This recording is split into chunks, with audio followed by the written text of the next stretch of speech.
ହଁ ମଝିଟା ଥାଉ ଏଗାର ସାଇଡ୍ कर ये हूँ मोर छोट पोखरी। ए पोखरी रे मो पाखापाखि 5000 ରୁ 6000 माछ छाड़ी।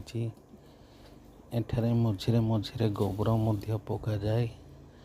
आउ पानी रे प्लांकटन वृद्धि करिया पई प्लांकटन प्लस को पानी रे गलई पोखरी रो सबु पटे सिंचन करा जाउछि। जहाँ फल कि पोखरी रे प्लांकटन मानकर वृद्धि हेब।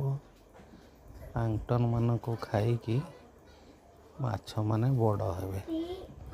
एथिपाई देखो मोर दुई पुत्रा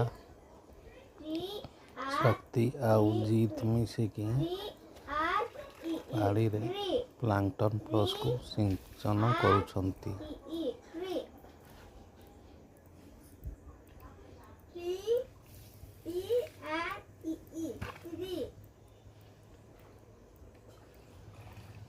पोखरी रे बेसी दिन पर्यंत पानी रहे डिसेम्बर जनवरी मास पर्यंत पानी रहे। पानी सुखी जाए। वर्षा दिन जीवा पर शीत दिन लास्ट है बेलू पानी सुखी जाए।